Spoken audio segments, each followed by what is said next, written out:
오늘의 주요 뉴스입니다. 경기도와 인천, 부산에 이어 서울시도 실내외에서 마스크 착용을 의무화했습니다. 방역수칙을 위반한 다중이용시설에 대해선 한 번 적발되면 바로 집합금지 명령을 내리는 원스트라이크 아웃제가 시행됩니다. 2학기 개강을 앞두고 대면 수업을 취소하고 원격 수업을 선택하는 대학들이 빠르게 늘고 있습니다. YTN과 리얼미터의 조사 결과 거리두기 3단계 시행에 찬성한다는 답변이 55.9%, 신중하게 결정해야 한다는 답변이 40.1%를 차지했습니다. 미국 식품의약국 FDA가 코로나19 환자에 대한 혈장 치료제 사용을 긴급 승인했습니다. FDA는 지금까지 환자 7만 명이 혈장 치료제를 사용했고 이 가운데 2만 명을 상대로 분석한 결과 치료제의 안전성을 확인했다고 밝혔습니다.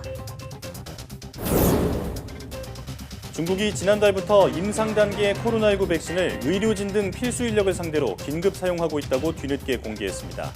임상 단계의 백신을 공식 등록한 러시아에서는 국민 52%가 부작용을 우려해 백신 접종을 원하지 않는다는 여론조사 결과가 나왔습니다. 역대 최장의 장마가 물러가고 무더위가 찾아오면서 식중독 사고도 급증하고 있습니다. 8, 9월에 발생하던 식중독 사고가 전체 사고의 50%에 육박하는 수준인데요. 오늘 사이언스 119에서는 여름철 식중독 사고의 원인과 예방법에 대해 알아봅니다.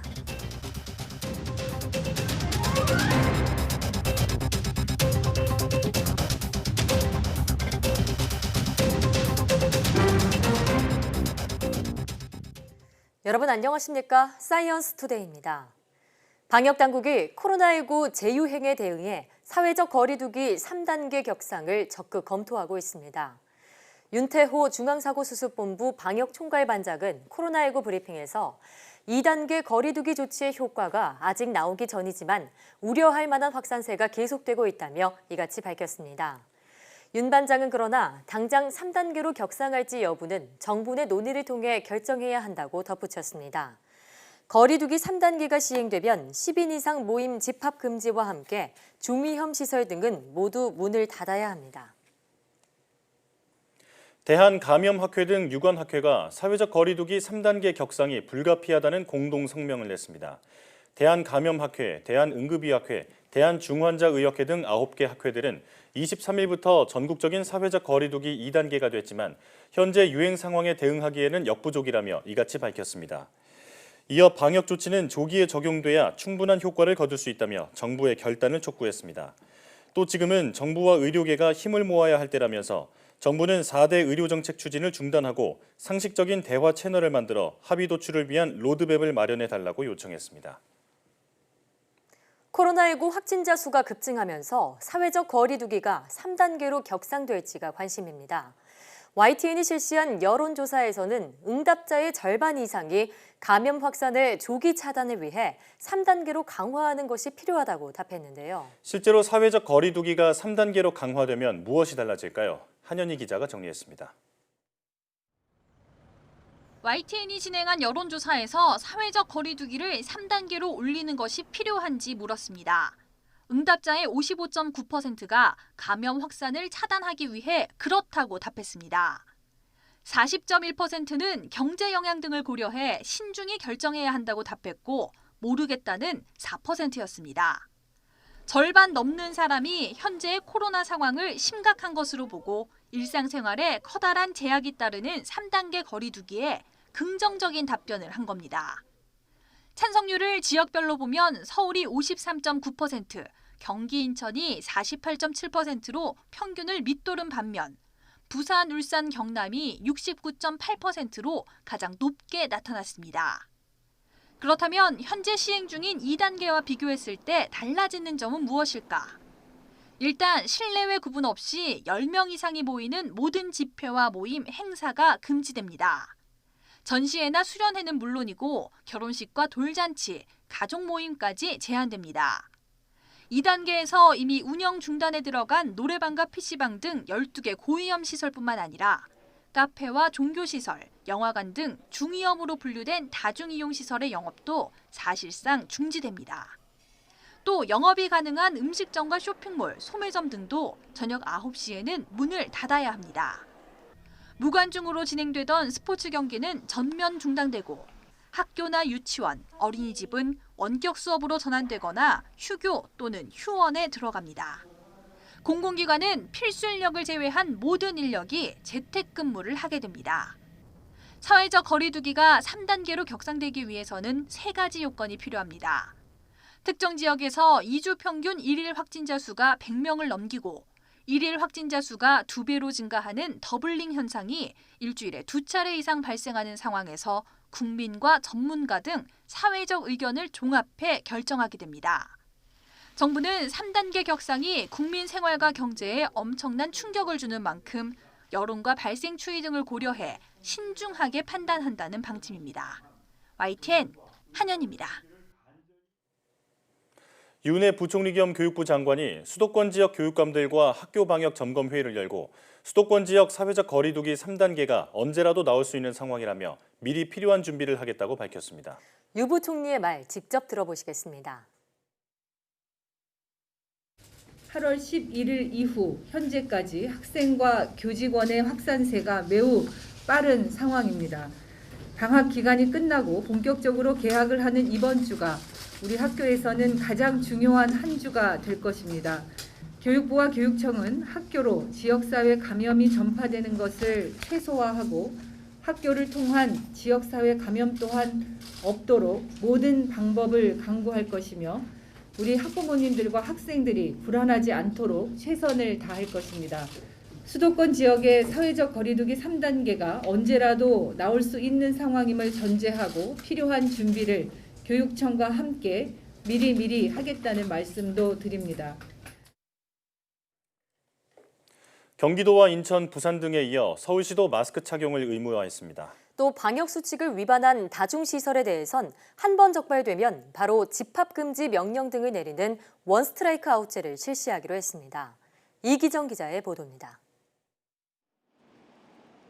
서울시가 사회적 거리두기 3단계 격상을 막기 위한 방역 대책을 마련했습니다. 먼저 음식물 섭취 등 불가피한 경우를 제외하면 마스크 착용이 의무화됩니다. 불가피한 경우를 제외하고 실내 및 공연 등 다중이 집합한 시설에서 마스크를 의무적으로 착용해야 합니다. 서울시는 지난 5월 13일부터 시행 중인 대중교통 탑승 시 마스크 착용 의무화가 시민들의 적극적인 협조로 안착된 바 있다며 이번 조치가 다시 한번 확립되길 기대한다고 밝혔습니다. 서울시는 또 고위험 시설은 아니지만 위험도가 높아 집합 제한 명령이 내려진 12종의 다중이용시설에 대해 방역수칙 위반 원스트라이크 아웃제를 시행하기로 했습니다. 12종의 다중이용시설은 300인 미만의 학원과 150제곱미터 이상의 일반 음식점, 워터파크, 영화관, 공연장 등 모두 58,353곳입니다. 행정지도와 계도 등으로 대처해왔던 서울시는 상황이 엄중한 만큼 이제는 방역수칙 위반이 적발되면 2주간 집합금지 명령, 벌금 부과, 그리고 구상권 청구를 할 수 있다고 경고했습니다. 내일부터 시 자치구 합동으로 현장 점검을 실시해 이래라도 위반 사항 적발 시엔 2주간 집합금지 명령을 시행합니다. 서울시는 시민과 사업주의 불편을 알면서도 마스크 착용 의무화와 원스트라이크 아웃제 등 강력한 대책을 시행하는 것은 더 큰 위기를 막기 위한 불가피한 조치라고 설명했습니다. 그러면서 외출과 만남 자제 등 일상생활 속에서도 대면 교류를 억제하는 데 최선을 다해달라고 거듭 당부했습니다. YTN 이기정입니다. 코로나19가 다시 급속도로 확산하자 대학들은 2학기에 예정했던 대면 수업을 철회하고 있습니다. 불가피한 선택이긴 하지만 계속된 비대면 강의로 제대로 된 수업을 받지 못한 학생들은 아쉬움을 감추지 못했습니다. 정현우 기자가 취재했습니다. 2학기부터 대면 수업과 온라인 강의를 병행할 계획이었던 연세대학교. 감염 재확산에 중간고사 기간인 10월 말까지 모든 강의를 원격으로 진행하기로 했습니다. 연세대학교는 기숙사 입사 예정자들이 입소를 취소하고 기숙사비를 돌려받을 수 있게끔 조치했습니다. 서울대 역시 2학기엔 대면 수업을 더 축소하기로 했습니다. 1학기 땐 일부 이론 강좌와 모든 실기 위주 강의에서 대면 수업을 할 수 있도록 했지만 2학기엔 일부 실험 실습 수업만 대면으로 진행하도록 한다는 방침입니다. 물론 사회적인 분위기 이런 걸 다 판단해서 당연히 상식적 수준에서 하시겠죠. 안 하실 수도 있고 여지를 두는 겁니다. 이처럼 대면 강의를 확대하려던 계획을 다시 속속 취소하는 대학들이 늘고 있습니다. 서강대, 한양대, 한국외대 등은 일단 9월에는 비대면 강의를 진행하며 추이를 지켜보기로 했고 중앙대, 숙명여대, 숭실대 등은 불가피한 실기 수업만 학내에서 진행할 예정입니다. 캠퍼스에서 강의를 들을 거라 생각한 학생들은 개학을 앞두고 다시 창궐한 코로나19가 야속하기만 합니다. 마지막 학기인 만큼 그래도 이제 대면 수업 해가지고 동기들도 만나고 이제 교수님께 조금 더 많은 것들을 배우고 그렇게 했으면 조금 더 좋았을 텐데 아쉬운 점도 있지만 어쩔 수 없는 거라고는 생각합니다. 학교에서 수업을 하면서 그것들 실습을 해보는 경험이 저는 되게 중요하다고 생각을 하고 그것들에 대해서를 못 받는 건 좀 아쉽긴 합니다. 자취방을 잡았던 학생들은 막막합니다. 2학기 때는 대면으로 할 줄 알고 이제 빨리 자취방을 구했었는데 이게 또 비대면으로 된다고 하다 보니까 그런 점에서는 자취방도 좀 아쉽긴 하죠. 학생들은 비대면 강의를 어쩔 수 없이 진행해야 한다면 무엇보다 온라인 강의의 품질을 높여달라고 요구하고 있습니다. 1학기 내내 강의를 둘러싼 논란이 이어지고 온라인 시험 부정행위가 잇따르는 등 비대면 수업의 문제점은 충분히 지적됐다는 게 학생들의 목소리입니다. YTN 정현우입니다. 종교단체와 광화문 집회발 코로나19 집단 감염이 전국으로 확산하면서 시민들의 경각심도 높아지고 있습니다. 새로운 수칙이 조금 어색하지만 기존의 방역 수칙처럼 잘 지키겠다는 분위기입니다. 홍민기 기자가 보도합니다. 바쁜 출근길이지만 마스크 챙기기를 잊지 않은 사람들. 빽빽한 만원 지하철에서도 마스크를 내린 사람을 찾기 힘듭니다. 마스크가 이제는 정말로 필수다. 이제 없으면 안 될 위험하다 생각이 들어서 칸을 옮기거나 이제 좀 자리를 피하는 편입니다. 서울 도심 강남역은 부쩍 한산해진 모습입니다. 신규 확진자가 40명대를 유지하던 지난 6월 모습과 비교하면 인파도 적어졌고 마스크 안 낀 사람도 찾아보기 어렵습니다. 이번에 코로나 다시 막 100명, 200명 넘어가면서 사람 많은 곳에 안 오는 것 같아요. 많이 불안하긴 한데 가끔씩 나도 걸릴 것 같아서 무섭기도 하죠. 지난 5월 도입된 QR코드는 이제 일상이 됐습니다. 유흥주점 등 고위험 시설에서 감염을 막기 위해 도입됐지만 이제는 동주민센터 등 공공기관에서도 자발적으로 사용하고 있습니다. 코로나 때문에 방문자 기록을 해야 되는데 수기로 작성하는 것보다 이렇게 간단하게 찍고 오면 더 편안한 것 같아서요. 비교적 최근에 새 방역수칙이 도입된 카페. 음식물을 섭취할 때 빼고는 마스크를 항상 착용해야 합니다. 손님들은 적응하려고 노력 중입니다. 불편하기도 하고 한데 그래도 코로나가 다시 심해지고 있어서 지켜야 되지 않을까. 아직도 익숙하진 않은 것 같아요. 실제로 지난 16일 수도권의 사회적 거리두기가 2단계로 강화된 뒤 감염에 대한 시민들의 경각심은 높아졌습니다. 최근 여론조사 결과 감염될까 걱정된다고 응답한 비율은 83%로 코로나19가 국내에 발생한 이후 가장 높은 수치를 기록했습니다. 거리두기 상향 전인 지난달 16일보다 10%포인트 오르면서 상승폭도 가장 컸습니다. 지난 2월 대구 신천지 집단 감염 때보다도 높은 수치입니다. 방역당국은 본격적인 대규모 유행의 기로에 선 엄중한 상황이라고 보고 시민들의 협조를 다시 한번 당부했습니다. 우리가 얼마나 철저하게 거리두기를 지키고 추적을 신속하게 하는지에 따라 금주 이후의 유행 양상이 결정될 것입니다. 국민 여러분께서도 마스크 착용 등 방역 수칙을 철저히 지켜주시고 전국 각지에서 확진자가 동시다발적으로 발생하는 상황, 더 꼼꼼한 방역 수칙 준수와 사회적 거리두기가 필요해 보입니다. YTN 홍민기입니다. 코로나19가 국내에 유행하기 시작한 이후 검찰이 방역활동 저해사범 480건을 수사해 354건을 재판에 넘긴 것으로 나타났습니다. 대검찰청은 지난 2월부터 최근까지 역학조사 거부와 격리조치 위반 등 감염병 예방법 위반 사범 356건을 수사해 구속기소 13건을 포함해 모두 300건을 재판에 넘겼다고 밝혔습니다. 이와 관련해 부산지검에서는 지난 5월 말레이시아에서 입국한 뒤 자가격리 통지를 받고도 카페에 방문한 30대 남성을 불구속 기소했고 지난달에는 일본에서 돌아와 자가격리 기간 대형마트 주차장을 방문한 30대 남성도 재판에 넘겼습니다. 검찰은 이와 함께 허위사실 유포 등으로 방역활동을 방해한 사범도 87건 적발해 5건을 구속 기소하고 33건을 불구속 기소했습니다. 박능후 보건복지부 장관이 최근 이어지고 있는 방역 방해 행위에 대한 엄단을 예고하고 나섰습니다. 박 장관은 국회 예결위에 출석해 보건당국이나 보건일선 공무원에 대한 비협조를 넘어 업무 집행이 힘들 정도의 행위에 대해서는 법에 따라 모든 응분의 조치를 취하겠다고 말했습니다. 박 장관은 또 일부 코로나19 검사 대상자가 보건소 직원에게 침을 뱉고 껴안는 등 방역 방해 사례가 이어지고 있는 것에 대해 매우 안타깝고 당혹스럽다고 덧붙였습니다. 문재인 대통령이 지금의 코로나 사태 초기 신천지 상황보다 훨씬 엄중한 상황이라고 비상 상황으로 진단했습니다. 국민의 안전을 지키기 위해 방역을 방해하는 행위에 대해서는 공권력의 엄정함을 분명히 세우겠다며 의료계를 향해서도 휴진 등 집단 행동을 멈춰달라고 당부했습니다. 문 대통령의 오늘 청와대 수석보좌관 회의 발언 들어보시겠습니다. 어떤 종교적 자유도, 집회의 자유도, 표현의 자유도 국민들에게 그와 같은 엄청난 피해를 입히면서까지 주장할 수는 없을 것입니다. 정부는 국민 안전과 공공의 안녕을 지키기 위한 수단으로서 공권력의 엄정함을 분명하게 세우겠습니다. 의료계의 집단 행동도 자제해 주시기 바랍니다. 코로나 확산 저지에 국가적 역량을 모아야 할 상황에서 국민의 생명을 담보로 하는 집단 행동은 결코 지지받을 수 없습니다. 정부의 정책에 반대하거나 비판할 수 있지만 합법적인 선을 넘어서는 안 됩니다. 정부는 국민의 생명권을 보호하기 위해서라도 휴진, 휴업 등의 위법한 집단적 실력 행사에 대해서는 단호하게 대응할 수밖에 없습니다.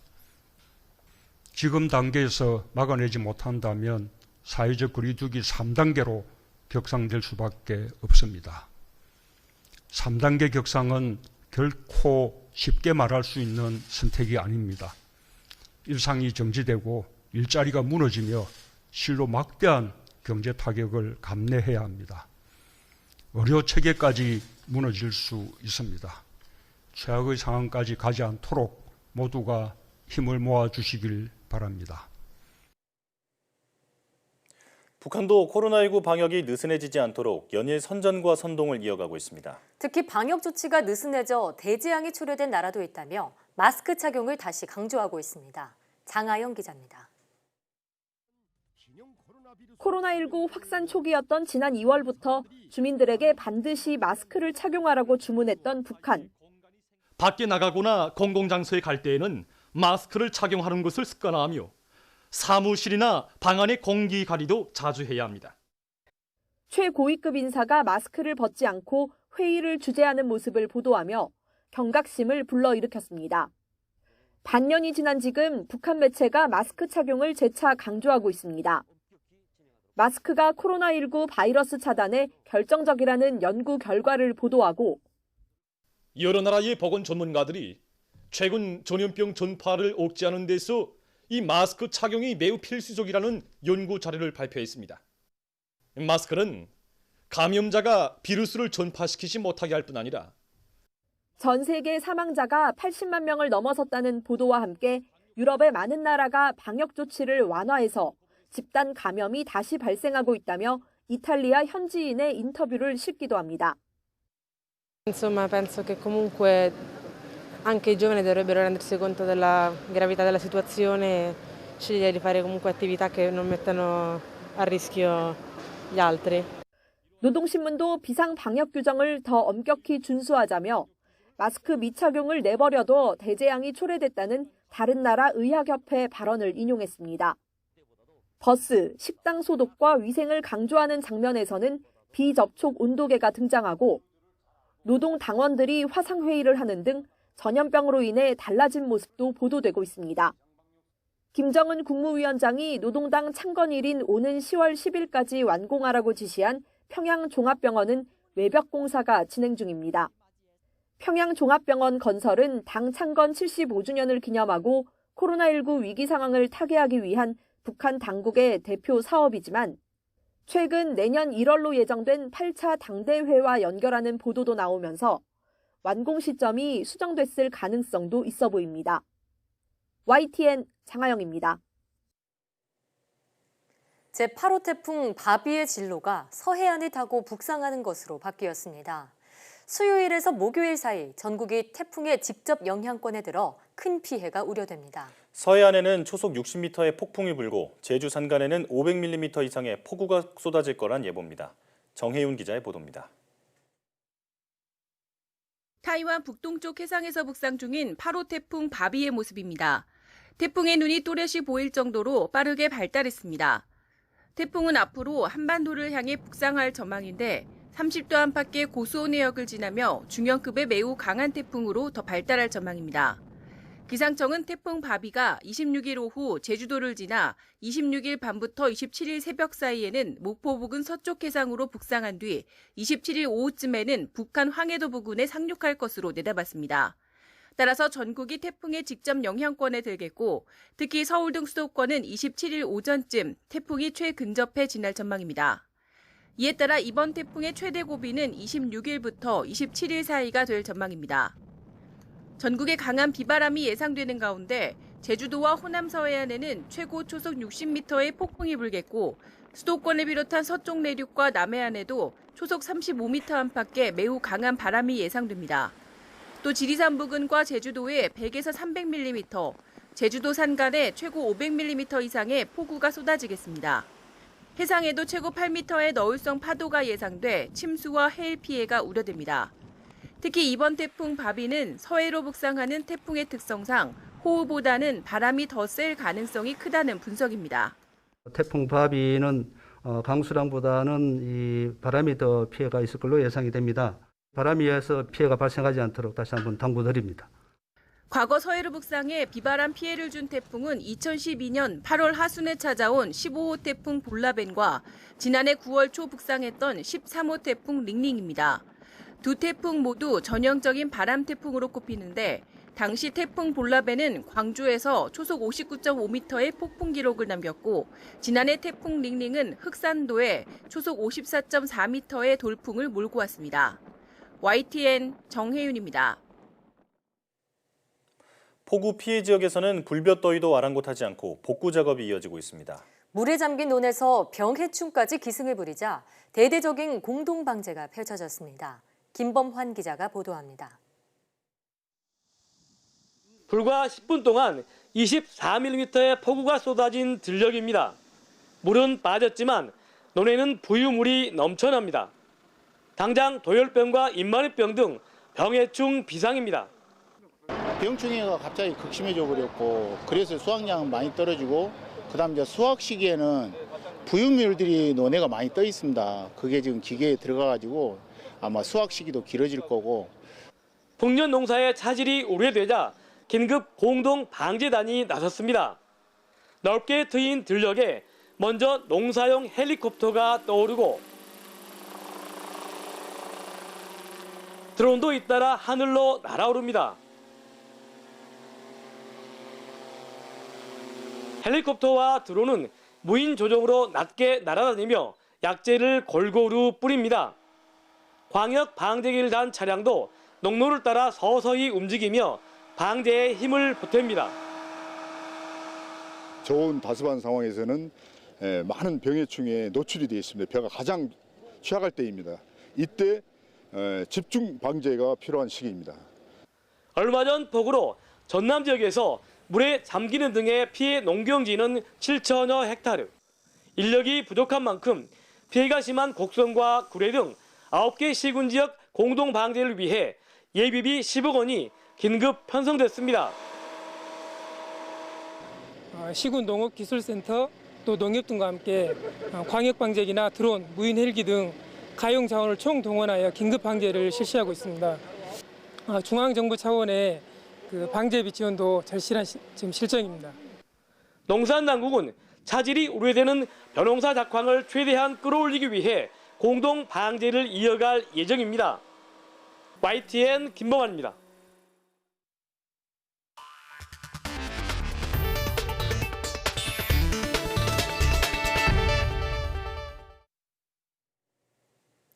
미 식품의약국 FDA가 코로나19 치료를 위한 혈장 치료제의 긴급 사용을 승인했습니다. 도널드 트럼프 미국 대통령이 기자회견에서 직접 밝혔는데 공화당 전당대회를 앞두고 논란이 있는 치료제의 승인을 서둘렀다는 지적이 일고 있습니다. 이동헌 기자의 보도입니다.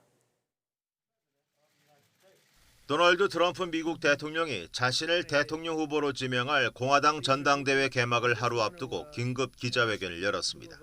Today I'm pleased to make a truly historic announcement in our battle against the China virus that will save countless lives. The FDA has issued an emergency use 코로나19에 감염됐다 회복한 사람의 혈액에서 추출한 혈장 치료제의 긴급 사용을 미 식품의약국 FDA가 승인한 소식을 전하기 위해서입니다. FDA도 성명을 통해 입원 후 사흘 안에 혈장 치료제를 처방받은 코로나19 환자의 사망률이 감소하고 상태가 호전됐다고 밝혔습니다. 또 미국에서 7만 명이 혈장 치료제 처방을 받았고 이 중 2만 명을 분석한 결과 안전성을 확인했다고 덧붙였습니다. 그러나 미 언론과 일부 전문가들은 코로나19에 대한 항체가 포함된 혈장이 치료에 어느 정도 도움이 될 수 있지만 사태를 진정시킬 돌파구와는 거리가 있는 것으로 보고 있습니다. 치료 효과에 대한 증거가 약하다는 전문가들의 우려에 따라 FDA가 혈장 치료제 사용 승인 결정을 미뤄왔다는 지적도 나옵니다. 하지만 대선 승리를 위해 백신과 치료제 확보가 꼭 필요한 트럼프 대통령 입장에선 상황이 급합니다. If we went by the speed levels of past administration, we'd be 2 years, 3 years behind where we are today. And that includes in vaccines that you'll be hearing about very soon, very shortly. 트럼프 대통령은 전날 트윗을 통해 FDA의 일부 관료 집단이 자신의 재선에 타격을 주기 위해 치료제와 백신 개발을 지연시키고 있다는 음모론을 제기하며 비난했습니다. YTN 이동헌입니다. 도널드 트럼프 미국 행정부가 이르면 다음 달 말 코로나19 백신의 긴급 사용을 승인할 수 있음을 시사했다고 뉴욕타임스가 보도했습니다. 뉴욕타임스는 현지 시각 23일 스티븐 무누신 재무장관과 마크 메도스 백악관 비서실장이 지난달 30일 낸시 펠로시 하원 의장, 척 슈머 민주당 상원 원내대표 등 민주당 지도부와의 면담 때 미국에서 3상 임상시험을 마치지 않은 백신의 긴급 사용을 승인할 수도 있다고 말했다고 소식통을 인용해 보도했습니다. 뉴욕타임스에 따르면 아스트라제네카와 옥스퍼드대는 현재 영국과 브라질, 남아프리카 공화국에서 2상과 3상 임상시험을 동시에 진행 중이며 9월까지 결과가 나올 것으로 기대하고 있습니다. 미국 행정부가 이르면 다음 달 말 코로나19 백신의 긴급 사용을 승인할 수 있음을 시사했다는 보도와 관련해 백신을 개발 중인 아스트라제네카는 백악관과 이 문제를 논의한 바 없다고 선을 그었습니다. 아스트라제네카 대변인은 백신 후보 물질의 임상 2상 후반부 시험과 3상 시험이 영국 등지에서 여전히 진행 중이라며 지금 긴급 사용 가능성을 관측하기에는 너무 이르다고 밝혔습니다. 또 올해 말까지 백신의 효능에 대한 결과가 나올 것으로 기대하지 않는다고 덧붙였습니다. 아스트라제네카와 옥스퍼드대가 공동 개발 중인 코로나19 백신은 유력한 백신 후보 중의 하나로 꼽힙니다.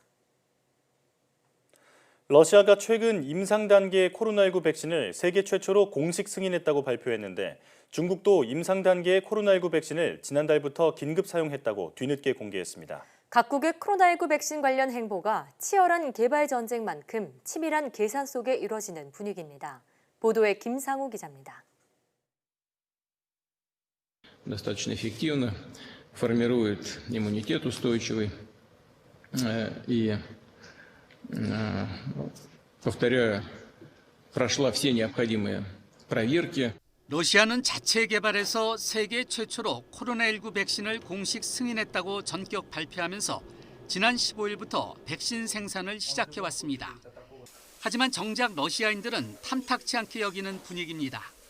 러시아인 절반 이상이 자국의 백신을 접종받고 싶지 않다는 여론조사 결과가 나왔습니다. 접종 거부자들은 부작용 우려 때문에 두렵고 믿음이 가지 않기 때문이라고 답했습니다. 이례적으로 임상시험 3상을 건너뛴 것이어서 미국 등은 안전성 우려를 제기해왔습니다. I hope that the Russians have actually definitively proven that the vaccine is safe and effective. I seriously doubt that they've done that. 코로나19 백신 승인 발표를 서두른 러시아와 달리 중국의 행보는 정반대입니다. 임상 시험 중인 코로나19 백신을 한 달 전부터 긴급 사용하기 시작했다고 뒤늦게 이를 공개했습니다. 백신은 중국 국영제약사인 시노팜이 만든 것으로 우선 접종 대상자는 의료진과 출입구 직원, 운송과 식품 등 필수 서비스 분야 종사자입니다. 이들의 면역성을 먼저 확보해서 코로나19의 재유행을 막고 방역의 안정성을 유지하면서 백신 실용화를 앞당기겠다는 것입니다. 시노팜은 아랍에미리트에서 2만 명을 대상으로 임상 3상 시험을 한 결과 현재 안전성이 높게 나왔다고 주장하며 모로코 등에서도 3상을 진행할 예정이라고 밝혔습니다. 这个 S 蛋白刺激了人体就产生了抗体，这就是腺病毒疫苗的原理。 코로나19 백신의 효능과 안전성에 대한 상세한 데이터 공개는 사실상 거의 없는 상황 속에 각국의 코로나19 백신 관련 사용 등의 발표는 치열한 개발 전쟁만큼 자국의 리더십 확보와 세계 백신 시장 선점을 위해 치밀한 계산 속에 이뤄지는 분위기입니다. YTN 김상호입니다. 미국에 이어 코로나19 감염 환자가 많은 브라질과 인도에서 연일 수만 명씩 신규 확진자가 나오는 등 확산세가 심상치 않습니다. 이 가운데 백신으로 코로나19를 막는 데 한계가 있다는 경고가 나와 불안감이 커지고 있습니다. 이교준 기자의 보도입니다. 인도에서 닷새 연속 7만 명 안팎의 신규 환자가 나오는 등 증가세가 가파릅니다. 이로써 누적 확진자는 300만 명을 넘어섰습니다. 지난 7일 200만 명을 넘어선 지 16일 만에 100만 명 이상 불어나면서 긴장감이 고조되고 있습니다. I believe it's more upon the individual capacity rather than the government precautions. Government doing whatever they can do it, but as an individual we have to take care of many things. 미국 다음으로 코로나19 환자가 많은 브라질에선 하루 5만 명 안팎의 증가세를 이어가며 누적 확진자가 350만 명을 훌쩍 뛰어넘었습니다. 전 세계적으로 재확산세가 두드러진 가운데 백신의 유효성에 대한 회의적 전망이 나와 주목됩니다. 영국 면역학계 권위자인 마크 월퍼트 박사는 BBC 라디오에 출연해 코로나19에 대해 어떤 형태로든 영원히 인류와 함께할 것이라고 경고했습니다. 비상사태 과학자문그룹 소속인 월퍼트 박사는 코로나19는 천연두처럼 백신으로 종식될 수 있는 질병이 아니라며 이같이 말했습니다. 코로나19의 근절이 쉽지 않다는 경고는 이번이 처음은 아니지만 최근 WHO 전망보다 더 비관적인 것이어서 우려를 키우고 있습니다. 앞서 거브레우스스 WHO 사무총장은 2년 안에 코로나19가 종식되길 바란다고 말했습니다.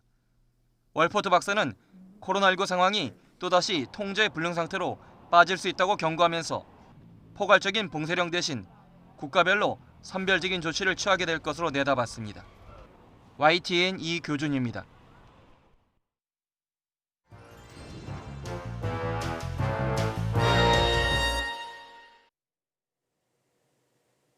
요즘처럼 덥고 습한 여름철에는 식중독 사고가 자주 발생하는데요.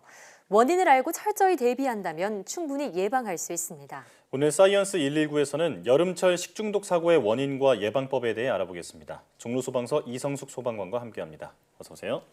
어서 오세요.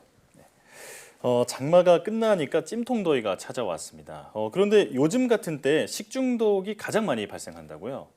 네, 식약처 식품안전정보포털 식중독 통계에 따르면 지난 2016년부터 2018년까지 3년간의 식중독 발생 환자를 월별로 분류했을 때 6월 2,409명, 10월으로 10%, 7월 1,339명으로 6%, 8월 5,479명으로 23%, 9월 6,409명으로 26%로 집계됐습니다. 네. 이는 8월에서 9월 환자 수가 연간 환자의 약 절반인 49%로 나타난 것입니다. 네, 딱 요즘 같은 8월에서 9월 사이에 식중독에 걸릴 확률이 높다는 건데요. 자, 그럼 식중독에 걸리면 주로 어떤 증상들이 나타나나요? 식중독은 흔히 말하는 장염과 비슷한 증상을 보이는데요. 음식물에 독소나 세균이 섞여서 체내에 흡수되면 우리 몸에서는 이를 흡수하지 않고 제거하기 위해 방어 현상이 나타납니다. 독소가 소화관의 상부에 있을 때는 구토를, 하부에 있는 경우에는 설사를 통해 독소를 체외로 배출시키는데요. 또 세균이 소화기관의 벽에 붙거나 장벽을 뚫고 들어가서 발생하는 식중독은 구토나 설사와 함께 열을 동반하는 경우가 많습니다.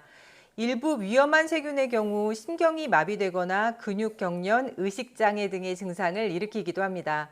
같은 음식을 먹은 2명 이상이 구토나 설사, 복통 등의 증상을 보인다면 식중독을 의심하고 병원을 찾는 게 중요합니다. 예, 이 심할 경우에 신경마비 그리고 의식장애까지 일어날 수 있다고 하니까 각별히 주의해야겠습니다. 자, 그렇다면 이 식중독을 일으키는 그 원인균이 다양하다고 들었거든요. 어떤 게 있나요? 식중독을 발생시키는 균은 대표적으로 살모넬라균, 비브리오균, 포도상구균 등으로 나뉠 수 있습니다. 살모넬라균은 가장 흔히 발생하는 식중독 원인으로 닭을 비롯한 가금류 동물에서 흔히 감염되는데요.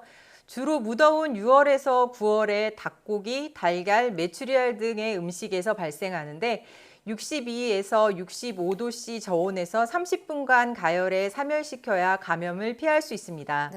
장염 비브리오는 어패류를 통해 식중독을 일으킵니다. 여름철 비브리오를 가진 꼬막, 바지락, 물미역, 새우, 낙지 등 해산물을 생식하면 식중독에 걸릴 수 있습니다.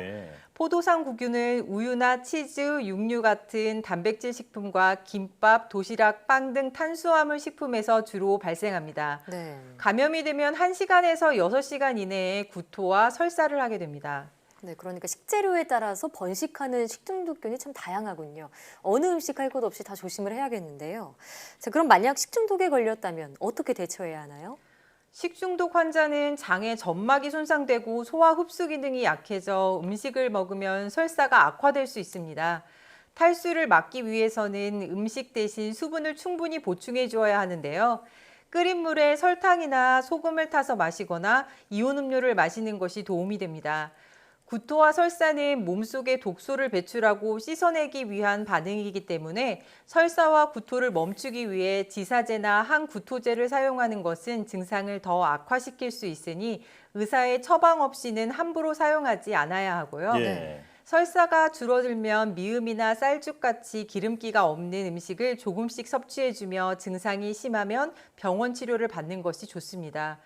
특히 노인과 영유아의 경우 잦은 설사로 인해 탈수가 올 수 있기 때문에 의료적 도움이 필요하겠습니다.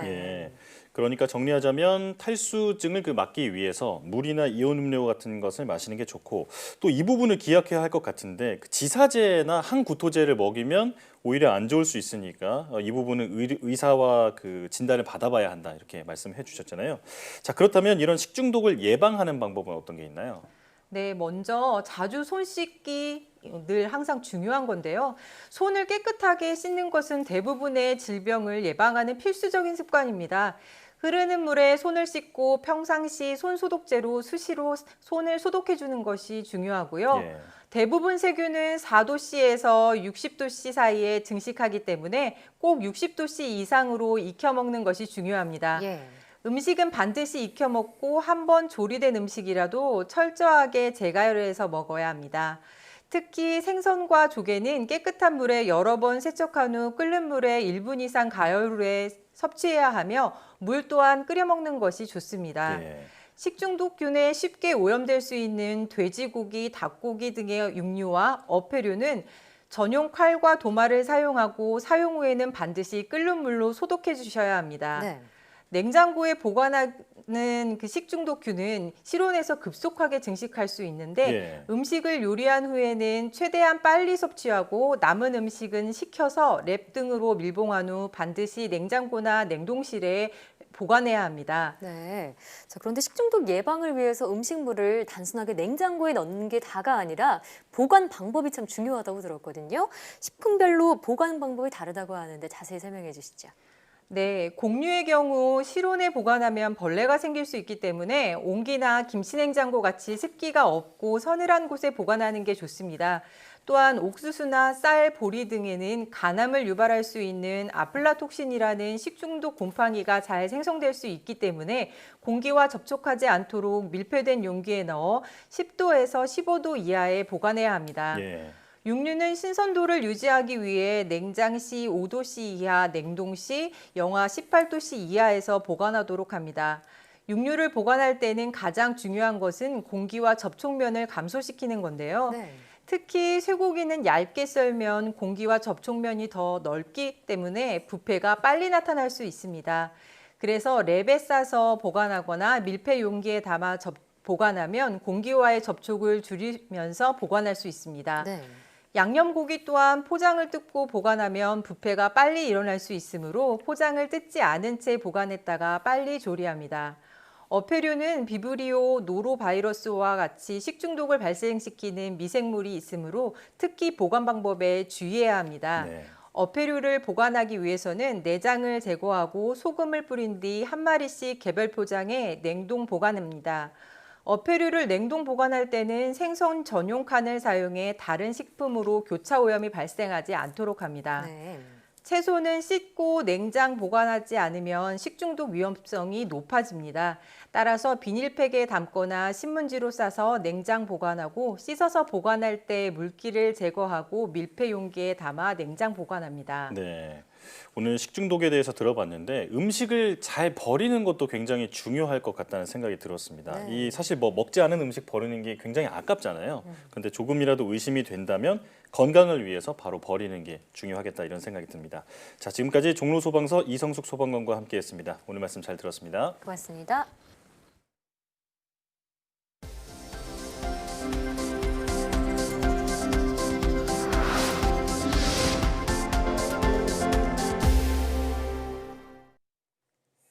주사 대신 코 속으로 투여하는 코로나19 백신이 개발됐습니다.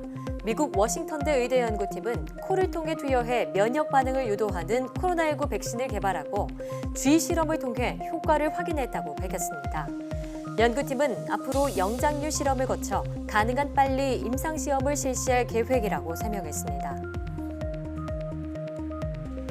실내 습도를 40% 이상으로 유지하면 코로나19 바이러스의 확산을 줄일 수 있다는 연구 결과가 나왔습니다. 독일 라이프니츠 연구소 등 국제 공동 연구팀은 실내 습도가 에어로졸 입자를 통한 코로나19 바이러스 공중 전파에 영향을 미친다는 사실을 확인했다고 밝혔습니다. 연구팀은 실내 습도가 40% 이하일 때 감염자의 비말이 더 멀리 날아갔을 뿐만 아니라 콧속 점막을 건조하게 해 바이러스 침투를 쉽게 만들었다고 설명했습니다. 연구팀은 그러면서 코로나19 확산 차단을 위해 실내 공간의 공기 관리 기준을 마련해 시행할 것을 제안했습니다. 과학기술정보통신부는 미래 산업의 핵심이 될 양자정보 분야의 성장 기반을 강화하기 위해 8월 넷째 주를 양자정보 주간으로 정하고 다양한 학술 행사 등을 진행한다고 밝혔습니다. 이번 양자정보 주간에는 학술대회와 콘퍼런스를 비롯해 전문 인력 양성 등 관련 연구를 지원할 양자정보 연구지원센터가 문을 엽니다. 올해 열리는 학술대회와 콘퍼런스는 모두 온라인으로 진행되며 관련 학회 홈페이지에서 사전에 등록하면 누구나 참여할 수 있습니다. 국내 연구진이 물속 중금속을 흡착할 수 있는 필터를 개발했습니다. 한국기초과학지원연구원은 섭씨 60도 이하 온도에서 철산화물 나노 입자가 부착된 탄소 섬유 필터를 간단히 제작할 수 있는 기술을 개발했다고 밝혔습니다. 연구팀은 이 탄소 섬유 필터를 이용하면 하천의 오염물질 농도를 낮출 수 있을 것으로 기대했습니다. 초당 1,000조 번의 연산을 할 수 있는 핵융합 연구용 슈퍼컴퓨터가 구축됐습니다. 국가핵융합연구소는 핵융합 에너지 연구에 활용될 슈퍼컴퓨터 카이로스를 구축하고 본격적인 운영에 들어간다고 밝혔습니다. 이번에 구축된 슈퍼컴퓨터는 핵융합 반응 과정을 검증하기 위한 시뮬레이션 실험에 활용될 예정입니다.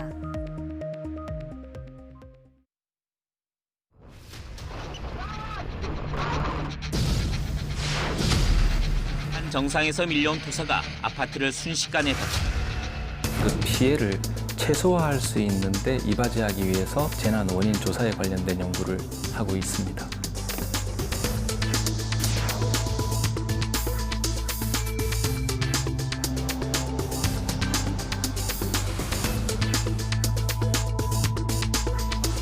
DSI라고 합니다. 평상시 메인이다 보니까